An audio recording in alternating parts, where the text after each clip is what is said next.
ദൈവത്തിന് സ്തോത്രം. ഇന്നത്തെ വായനയ്ക്കായി തിരഞ്ഞെടുത്ത വേദഭാഗങ്ങൾ 2 ശമൂവേലിന്റെ പുസ്തകം 17 മുതൽ 19 വരെയുള്ള അധ്യായങ്ങൾ. അധ്യായം 17. അനന്തരം അഹീതോഫൽ അബ്ശാലോമിനോട് പറഞ്ഞത്, ഞാൻ 12,000 പേരെ തിരഞ്ഞെടുത്ത് പുറപ്പെട്ട് ഇന്ന് രാത്രി തന്നെ ദാവീദിനെ പിന്തുടരട്ടെ.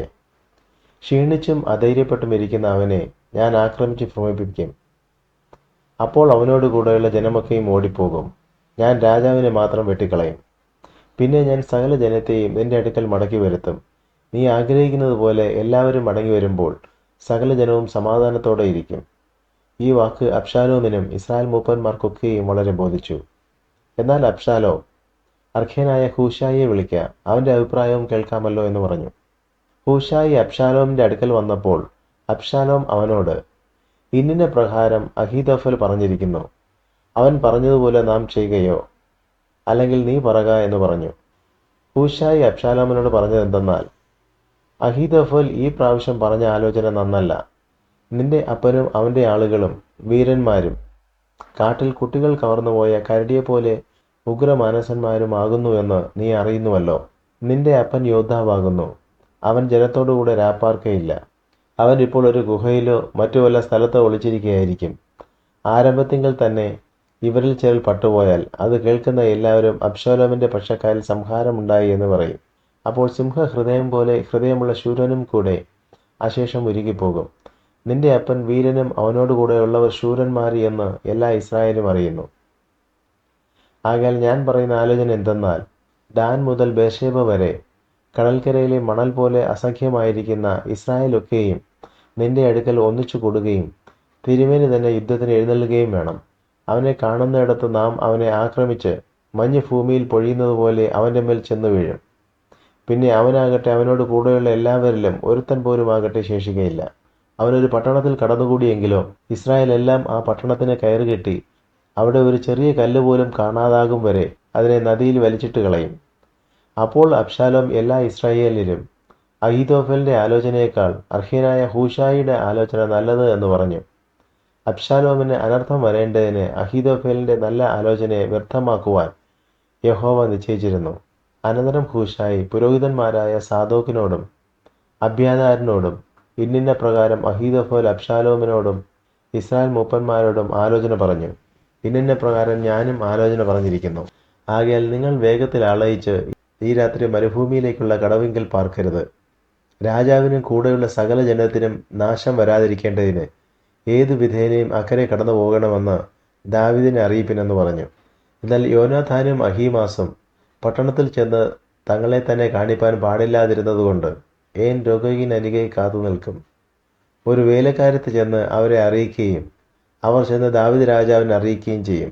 അവർ ഇരുവരും വേഗം പോയി ബഹൂരിമിൽ ഒരു ആളുടെ വീട്ടിൽ കയറി.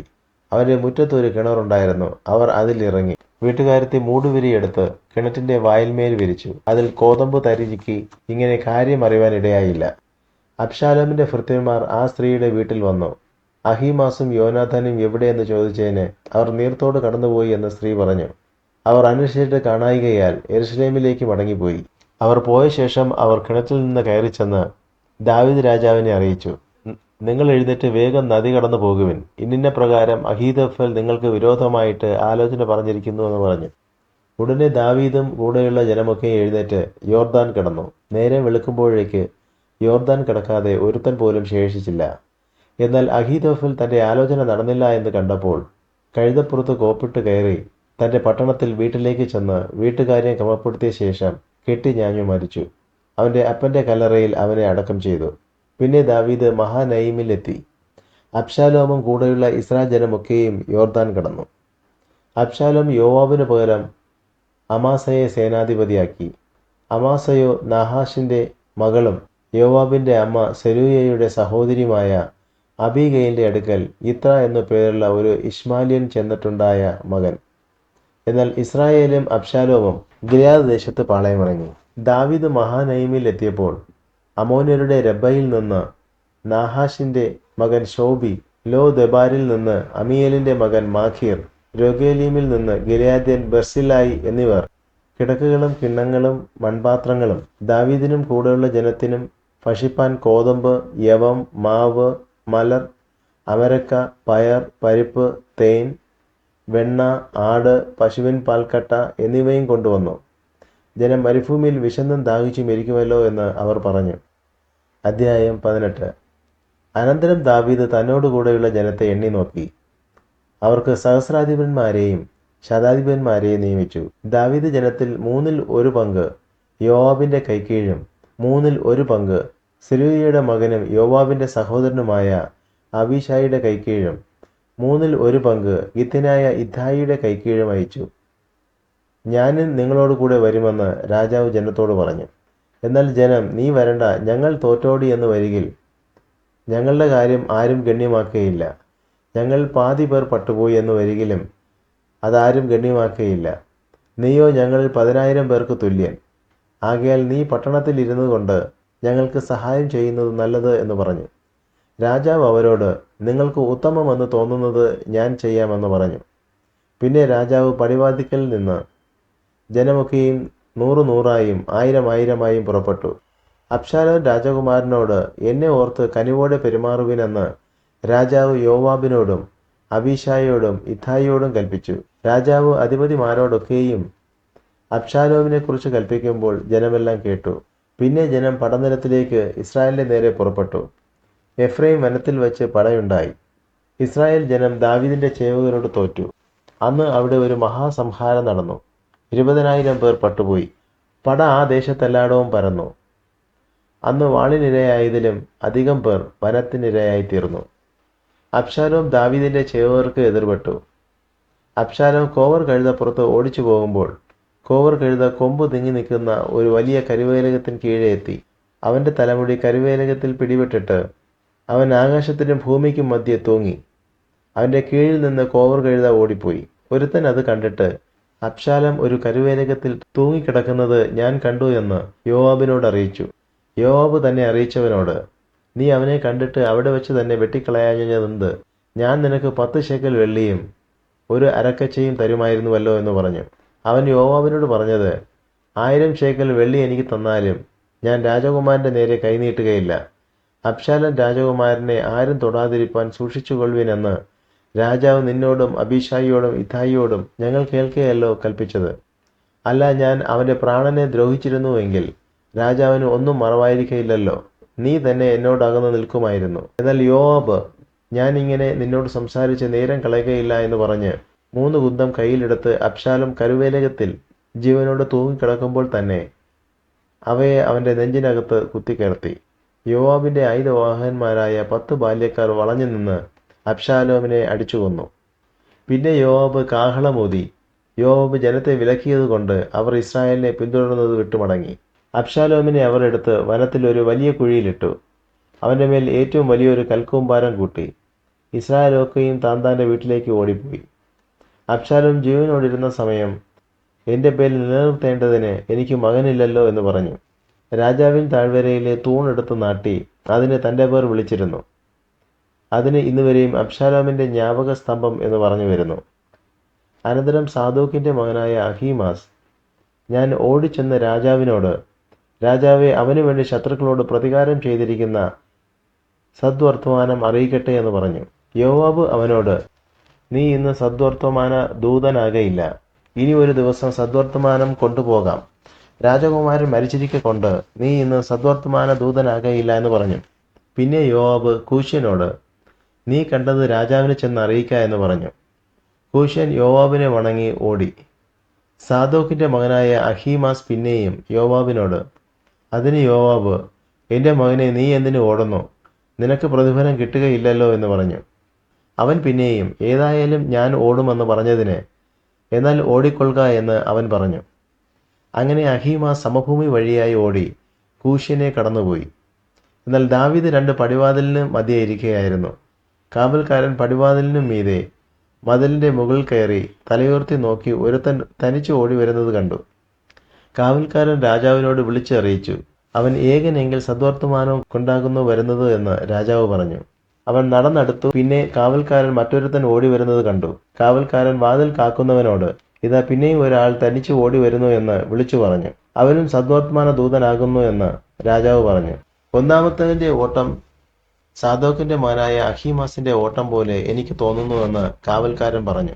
അതിന് രാജാവ്, അവൻ നല്ലവൻ, നല്ല വർത്തമാനം കൊണ്ടുവരുന്നുവെന്ന് പറഞ്ഞു. അഹീമാസ് രാജാവിനോട് ശുഭം ശുഭം എന്ന് വിളിച്ചു പറഞ്ഞ് രാജാവിന്റെ മുമ്പിൽ സാഷ്ടാംഗം വീണ് നമസ്കരിച്ചു. യജമാനായ രാജാവിന്റെ നേരെ കൈ ഓങ്ങിയവരെ ഏൽപ്പിച്ചു തന്ന നിന്റെ ദൈവമായ യഹോവ സ്തുതിക്കപ്പെട്ടവൻ എന്ന് പറഞ്ഞു. അപ്പോൾ രാജാവ്, അബ്ശാലോം രാജകുമാരൻ സുഖമായിരിക്കുന്നുവോ എന്ന് ചോദിച്ചു.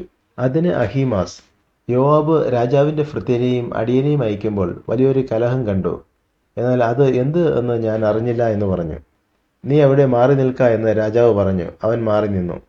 ഉടനെ കൂശ്യൻ വന്ന്, യജമാനായ രാജാവിന് ഇതാ നല്ല വർത്തമാനം. നിന്നോട് എതിർത്ത എല്ലാവരോടും യഹോവ ഇന്ന് നിനക്ക് വേണ്ടി പ്രതികാരം ചെയ്തിരിക്കുന്നു എന്ന് കൂശ്യൻ പറഞ്ഞു. അപ്പോൾ രാജാവ് കൂശ്യനോട്, അബ്ശാലോം രാജകുമാരൻ സുഖമായിരിക്കുന്നുവോ എന്ന് ചോദിച്ചു. അതിന് കൂശ്യൻ, യജമാനായ രാജാവിന്റെ ശത്രുക്കളും നിന്നോട് ദോഷം ചെയ്യുവാൻ എഴുന്നേൽക്കുന്ന എല്ലാവരും ആ കുമാരനെ പോലെ ആകട്ടെ എന്ന് പറഞ്ഞു. ഉടനെ രാജാവ് നടുങ്ങി പടിപ്പുര മാളികയിൽ കയറി, എൻ്റെ മകനെ അബ്ശാലോമേ, എൻ്റെ മകനെ, എൻ്റെ മകനെ അബ്ശാലോമേ, ഞാൻ നിനക്ക് പകരം മരിച്ചെങ്കിൽ കൊള്ളായിരുന്നു.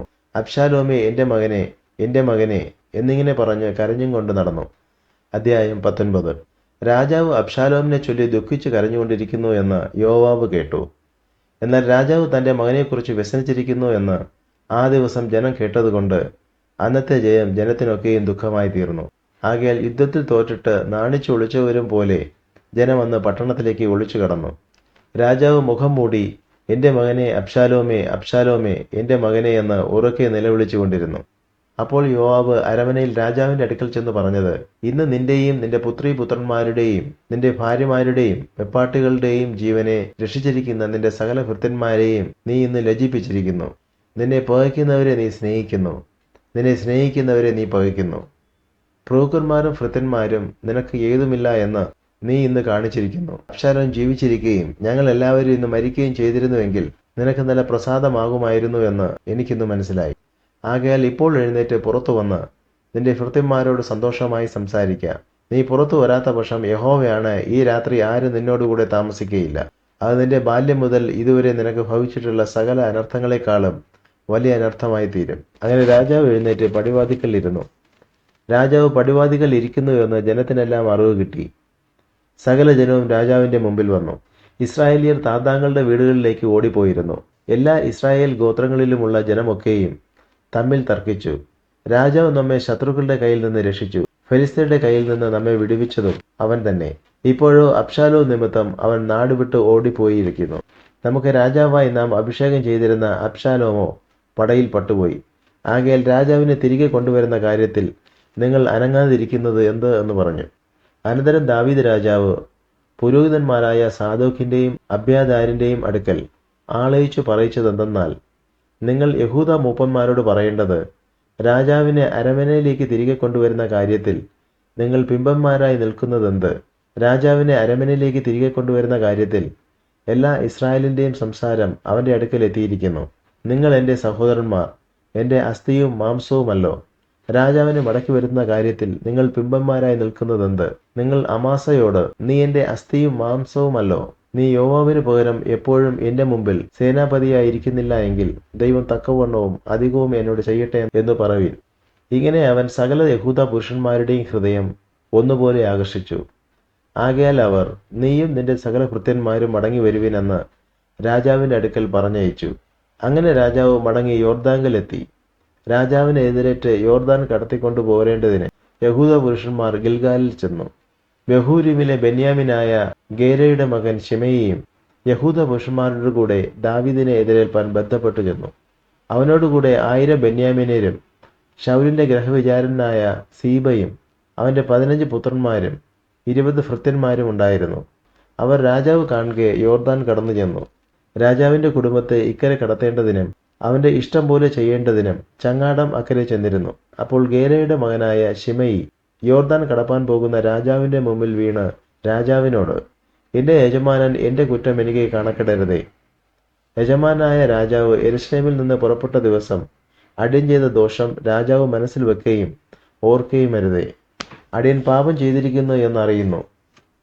അതുകൊണ്ട് ഇതാ, യജമാനായ രാജാവിനെ എതിരേൽക്കേണ്ടതിന് ഇറങ്ങി വരുവാൻ യോസഫിന്റെ സകല ഗൃഹത്തിലും വെച്ച് അടിയൻ ഇന്ന് മുമ്പനായി വന്നിരിക്കുന്നു എന്ന് പറഞ്ഞു. എന്നാൽ സുരയുടെ മകനായ അബീശായി യഹോവയുടെ അഭിഷിക്തനെ ശപിച്ചിരിക്കുന്ന ശിമയി അത് നിമിത്തം മരണശിക്ഷ അനുഭവിക്കേണ്ടയോ എന്ന് ചോദിച്ചു. അതിന് ദാവീദ്, സെരൂയയുടെ പുത്രന്മാരെ, ഇന്ന് നിങ്ങൾ എനിക്ക് എതിരാളിയാകേണ്ടതിന് എനിക്കും നിങ്ങൾക്കും തമ്മിൽ എന്ത്? ഇന്ന് ഇസ്രായേലിൽ ഒരുത്തനെ കൊല്ലാമോ? ഇന്ന് ഞാൻ ഇസ്രായേലിലെ രാജാവെന്ന് ഞാൻ അറിയുന്നില്ലയോ എന്ന് പറഞ്ഞു. പിന്നെ ശിമയിയോട്, നീ മരിക്കയില്ല എന്ന് പറഞ്ഞു. രാജാവ് അവനോട് സത്യവും ചെയ്തു. ശൗലിന്റെ മകനായ മെഹീശഫോത്തും രാജാവിനെ എതിരേൽപ്പാൻ വന്നു. രാജാവ് പോയ ദിവസം മുതൽ സമാധാനത്തോടെ മടങ്ങി വന്ന ദിവസം വരെ അവൻ തന്റെ കാലിന് രക്ഷ ചെയ്യുകയോ താടി ഒതുക്കുകയോ വസ്ത്രം അലക്കിക്കുകയോ ചെയ്തിരുന്നില്ല. എന്നാൽ അവൻ രാജാവിനെ എതിരേൽപ്പാൻ യെരൂശലേമിൽ നിന്ന് വന്നപ്പോൾ രാജാവ് അവനോട്, മെഹീശഫോത്തേ, നീ എന്നോടുകൂടെ വരാതിരുന്നത് എന്ത് എന്ന് ചോദിച്ചു. അതിന് അവൻ ഉത്തരം പറഞ്ഞത്, യജമാനായ രാജാവേ, എൻ്റെ ഭൃത്യൻ എന്നെ ചതിച്ചു. കഴുതപ്പുറത്തു കയറി രാജാവിനോട് കൂടെ പോകേണ്ടതിന് കോപ്പിടണമെന്ന് അടിയൻ പറഞ്ഞു. അടിയൻ മുടന്തനല്ലോ. അവൻ യജമാനായ രാജാവിനോട് അടിയനെ കൊണ്ട് നുണയും പറഞ്ഞു. എങ്കിലും യജമാനായ രാജാവ് ദൈവദൂതന് തുല്യനാകുന്നു. തിരുമനസ്സിലെ ഇഷ്ടം പോലെ ചെയ്തുകൊള്ളുക. യജമാനായ രാജാവിൻ്റെ മുമ്പാകെ അടിയന്റെ പ്രതിഭവനമൊക്കെയും മരണയോഗ്യരായിരുന്നു. എങ്കിലും അടിയനെ അവിടുത്തെ മേശയെങ്കിൽ ഭക്ഷിക്കുന്നവരുടെ കൂട്ടത്തിലാക്കി. രാജാവിനോട് ആവലാതി പറവാൻ അടിയന് ഇനി എന്ത് അവകാശമുള്ളൂ? രാജാവ് അവനോട്, നീ നിന്റെ കാര്യം ഇനി അധികം പറയുന്നത് എന്തിന്? നീയും സീബയും നിലം പകുത്തെടുത്തു കൊള്ളുവിനെന്ന് ഞാൻ കൽപ്പിക്കുന്നു എന്ന് പറഞ്ഞു. മെഫീബോശെത്ത് രാജാവിനോട്, അല്ല, അവൻ തന്നെ മുഴുവനും എടുത്തുകൊള്ളട്ടെ. യജമാനായ രാജാവ് സമാധാനത്തോടെ അരമനയിൽ എത്തിയിരിക്കുന്നുവല്ലോ എന്ന് പറഞ്ഞു. ഗിലെയാദ്യനായ ബർസില്ലായിയും രോഗേലീമിൽ നിന്ന് വന്നു. രാജാവിനെ യോർദാൻ അക്കരെ കടത്തി യാത്ര അയപ്പാൻ അവനോടുകൂടെ യോർദാൻ കടന്നു. ബർസില്ലായിയോ 80 വയസ്സുള്ള ഒരു വയോധികനായിരുന്നു. രാജാവ് മഹാനൈമിൽ പാർത്തിരുന്ന കാലത്ത് അവൻ ഭക്ഷണ സാധനങ്ങൾ അയച്ചു കൊടുത്തു. അവൻ മഹാധനികനായിരുന്നു. രാജാവ് ബർസില്ലായിയോട്, എന്നോടുകൂടെ പോരുക, ഞാൻ നിന്നെ യെരൂശലേമിൽ എൻ്റെ അടുക്കൽ പാർപ്പിച്ച് രക്ഷിക്കുമെന്ന് പറഞ്ഞു. ബർസില്ലായി രാജാവിനോട് പറഞ്ഞതെന്തെന്നാൽ, ഞാൻ രാജാവിനോട് കൂടെ യെരൂശലേമിൽ വരുന്നതെന്തിന്? ഞാൻ ഇനി എത്ര നാൾ ജീവിച്ചിരിക്കും? എനിക്കിന്ന് 80 വയസ്സായിരിക്കുന്നു. നല്ലതും ആകാത്തതും എനിക്ക് തിരിച്ചറിയാമോ? ഭക്ഷണപാനങ്ങളുടെ സ്വാദ് അടിയൻ അറിയാമോ? സംഗീതക്കാരുടെയും സംഗീതക്കാരത്തികളുടെയും സ്വരം എനിക്ക് ഇനി കേട്ട് രസിക്കാമോ? അടിയൻ യജമാനായ രാജാവിന് ഭാരമായി തീരുന്നതിന് അടിയൻ രാജാവിനോട് കൂടെ യോർദാൻ കടപ്പാനേ വിചാരിച്ചുള്ളൂ. രാജാവ് ഇതിനായി എനിക്ക് ഈ വിധം പ്രത്യുപകാരം ചെയ്യുന്നതെന്തിന്? എൻ്റെ പട്ടണത്തിൽ എൻ്റെ അപ്പൻ്റെയും അമ്മയുടെയും കല്ലറയുടെ അടുക്കൽ വെച്ച് മരിക്കേണ്ടതിന് അടിയൻ വിട കൊള്ളട്ടെ. എന്നാൽ നിന്റെ ദാസനായ കിംഹാം ഇതാ യജമാനായ രാജാവിനോട് കൂടെ പോരട്ടെ. നിനക്ക് പ്രസാദമായത് അവന് ചെയ്തു കൊടുത്താലും. അതിന് രാജാവ്, കിംഹാം എന്നോട് കൂടെ പോരട്ടെ. നിന്റെ ഇഷ്ടപ്രകാരം ഞാൻ അവന് ചെയ്തു കൊടുക്കാം. നീ എന്നോട് ആവശ്യപ്പെടുന്നതൊക്കെയും ഞാൻ നിനക്കായി ചെയ്യുമെന്ന് പറഞ്ഞു. പിന്നെ സകല ജനവും യോർദാൻ കടന്നു. രാജാവ് യോർദാൻ കടന്ന ശേഷം ബർസില്ലായിയെ ചുംബനം ചെയ്ത് അനുഗ്രഹിച്ചു. അവൻ സ്വദേശത്തേക്ക് മടങ്ങിപ്പോയി. രാജാവ് ഗിൽഗാലിൽ ചെന്ന് കിംഹാം അവനോടുകൂടെ പോയി. യഹൂദ ജനമൊക്കെയും ഇസ്രാജനം പാതിയും കൂടി രാജാവിനെ ഇക്കരെ കൊണ്ടുവന്നു. അപ്പോൾ ഇസ്രായേൽ പുരുഷന്മാരൊക്കെയും രാജാവിൻ്റെ അടുക്കൽ വന്ന് രാജാവിനോട്, ഞങ്ങളുടെ സഹോദരന്മാരായ യഹൂദ പുരുഷന്മാർ രാജാവിനെയും അവൻ്റെ കുടുംബത്തെയും ദാവീദിൻ്റെ സകല പരിചാരകന്മാരെയും മോഷ്ടിച്ചു കൊണ്ടുവന്ന് യോർദാൻ കടത്തിയത് എന്ത് എന്ന് പറഞ്ഞു. അതിന് യഹൂദ പുരുഷന്മാരൊക്കെയും ഇസ്രായേൽ പുരുഷന്മാരോട്, രാജാവ് ഞങ്ങൾക്കടുത്ത ചാർച്ചക്കാരനാകൊണ്ട് തന്നെ അതിന് നിങ്ങൾ കോപിക്കുന്നതെന്തിന്? ഞങ്ങൾ രാജാവിൻ്റെ വക വല്ലതും തിന്നുവോ? അവൻ ഞങ്ങൾക്ക് വല്ല സമ്മാനവും തന്നുവോ എന്ന് ഉത്തരം പറഞ്ഞു. ഇസ്രായേൽ പുരുഷന്മാർ യഹൂദ പുരുഷന്മാരോട്, രാജാവെങ്കിൽ ഞങ്ങൾക്ക് 10 ഓഹരിയുണ്ട്. ദാവീദിങ്കിൽ ഞങ്ങൾക്ക് നിങ്ങളെക്കാൾ അധികം അവകാശവുമുണ്ട്. നിങ്ങൾ ഞങ്ങളെ ധിക്കരിച്ചതെന്ത്? ഞങ്ങളുടെ രാജാവിനെ തിരികെ കൊണ്ടുവരേണ്ടതിന് ഞങ്ങളല്ലയോ ആദ്യം പറഞ്ഞത് എന്ന് ഉത്തരം പറഞ്ഞു. എന്നാൽ യഹൂദ പുരുഷന്മാരുടെ വാക്ക് ഇസ്രായേൽ പുരുഷന്മാരുടെ വാക്കിനേക്കാൾ അധികം കഠിനമായിരുന്നു.